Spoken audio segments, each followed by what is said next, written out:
Olá, gente, tudo bem? Estou gravando esse vídeo aqui de casa, desculpa o ruído. Assim como outros pastores, eu não me preparei tão bem para esse momento. A gente não tem estúdios nas nossas igrejas, então a gente precisa improvisar, pelo menos num primeiro momento. E é o que se tem feito. Mas uma das coisas que me preocupa bastante, e por isso eu quero compartilhar esse conteúdo primeiramente com os meus irmãos do plantel e da Urban Grace e possivelmente com outros colegas também, outros pastores, é, é o seguinte questionamento.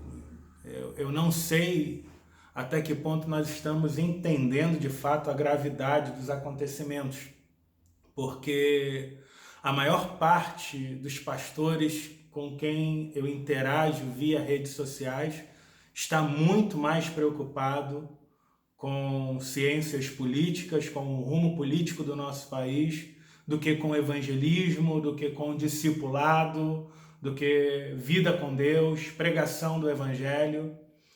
E eu tenho a nítida impressão de que, para muitas pessoas, nós estamos vivendo um momento passageiro.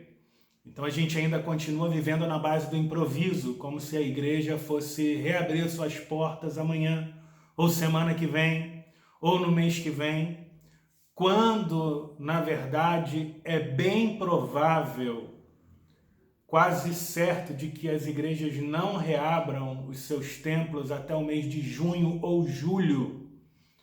E no momento que sairmos do isolamento que praticamos agora e passarmos para o isolamento vertical, vai haver um maior número de contágios.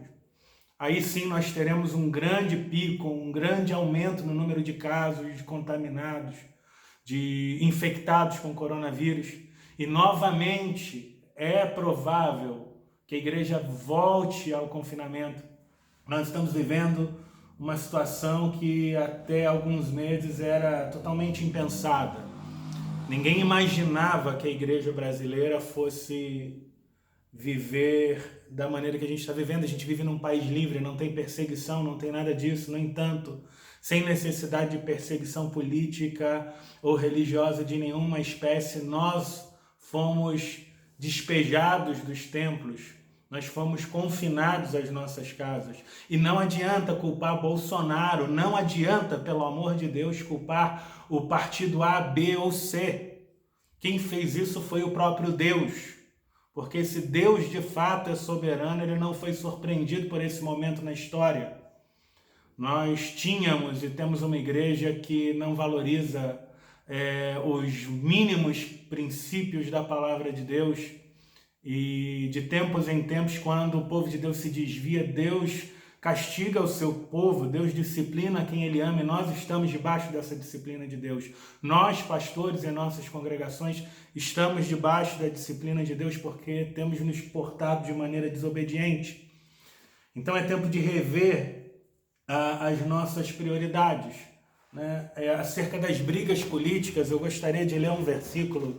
Ele é básico, principalmente para você que é pastor, Provérbios 21, versículo 1, que diz assim: como correntes de águas, assim é o coração do rei na mão do Senhor, este o dirige para onde quiser. A gente acredita na Bíblia ou não acredita? Nós acreditamos no que Deus diz ou nós duvidamos de Deus? Porque se você acredita no que Deus diz, então o coração de Jair Bolsonaro, o coração de Dilma, de Lula e de qualquer governante está nas mãos de Deus. Então, ao invés de briguinha ridícula na internet, nós deveríamos estar clamando a Deus. Existe a possibilidade de desobediência civil? Sim, eu acredito que sim, que em alguns momentos ela é requerida até mesmo dos cristãos. Pedro disse: mais importa obedecer a Deus do que aos homens. Então, pode haver circunstâncias na história em que a igreja seja obrigada à desobediência civil, mas este não é o momento. Pelo contrário, é o momento da igreja dar exemplo, dar testemunho de que nós nos preocupemos com a saúde de toda a população e não de uma maneira egoísta fiquemos brigando para que as pessoas voltem ao templo, à igreja, visando talvez a recuperação das finanças da igreja. Nós precisamos ter mais sensibilidade com relação a esse assunto. E se você é cristão, se você é um pastor, ore pelas autoridades. Se houver um momento em que a desobediência civil for necessária, pode ter certeza que eu, ao menos nos grupos Plantel e Urban Grace, serei o primeiro a dizer, a me posicionar com relação a isso. Olha, já não existe vírus, não existe perigo, nós estamos sendo perseguidos, nós precisamos reabrir os nossos templos ou ir para a rua pregar ao ar livre, mas não é momento disso. Você já parou para pensar que você está usando as mídias sociais para pregar o evangelho, que essas mídias pertencem ao Google, ao Facebook, Facebook, Instagram, são mídias que definitivamente têm pautas anticristãs, são defensores de princípios que não são cristãos, e você está usando a plataforma deles.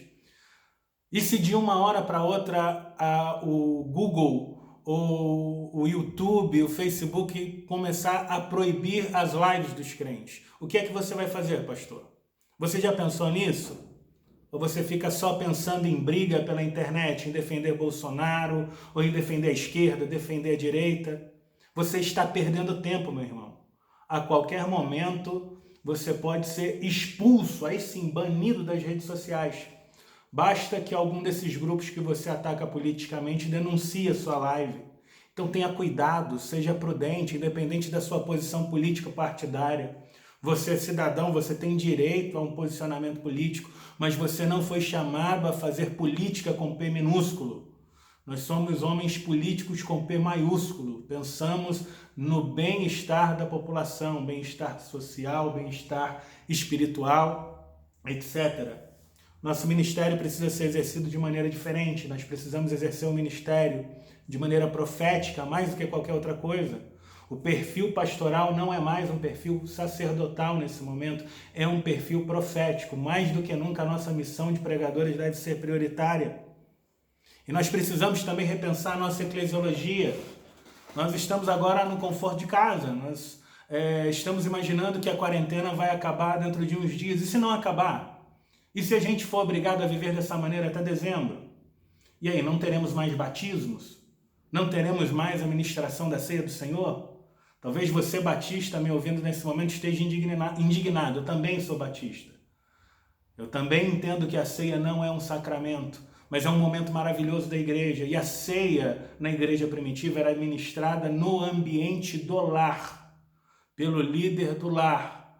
Os líderes dos lares eram presbíteros, em sua maioria, em grande parte.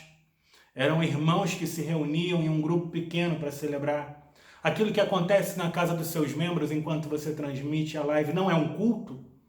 Porque se for um culto, não existiria a possibilidade de que aquela família ministre a ceia do Senhor, de que o líder da família ministre a ceia do Senhor?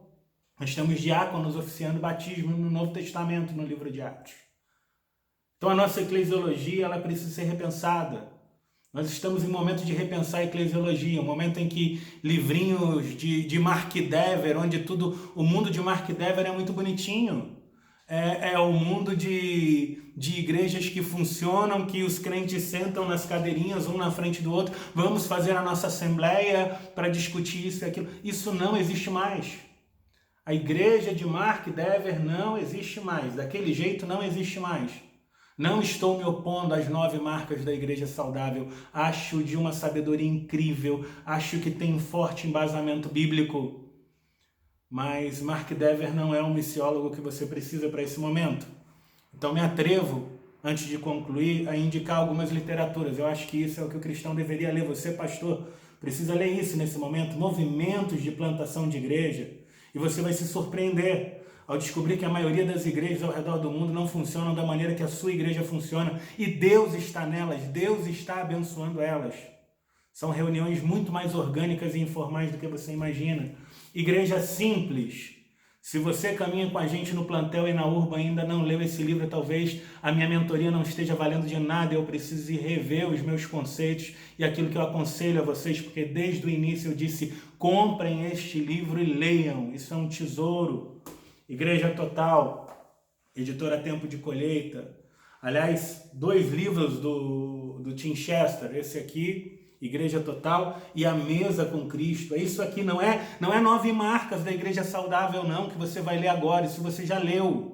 Você precisa disso aqui, ó, a mesa com Cristo, ensinar os membros da sua igreja a ser igreja dentro de casa, meu irmão, a valorizar Cristo nos seus relacionamentos diários, dentro de casa. Esse aqui que muita gente conhece, a trelice e a videira, né? Nós estamos na época de preocupar-nos muito mais com a videira do que com a treliça. Nossas formas estão sendo modificadas, né? Tem muita coisa que você precisa ler. Não fique só em 9 marcas, não. Há casas que transformam o mundo. Wolfgang Simpson. Isso aqui é uma preciosidade também, um tesouro. É isso aqui que a igreja na nossa época precisa ser. Se ela vai voltar àquele modelo tradicional, espero que sim. Estou muito mais confortável com o modelo antigo de igreja, mas talvez ela não volte tão cedo. E nós vamos precisar disso aqui, de casas que transformam o mundo.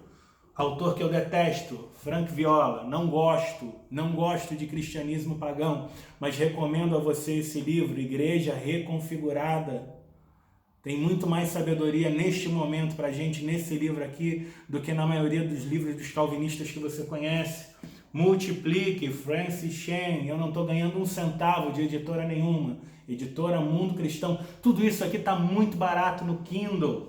Finalmente, Igreja Diária, também do Tim Chester, que é um autor que mais do que nunca a gente deveria estar lendo.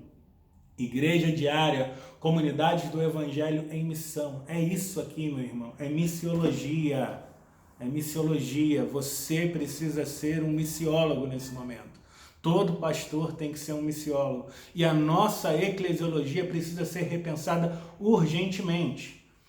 Nós precisamos repensar a nossa forma de fazer igreja. Não o conteúdo é sempre o evangelho, mas a forma precisa mudar. Precisamos deixar de amadorismo e de improvisação.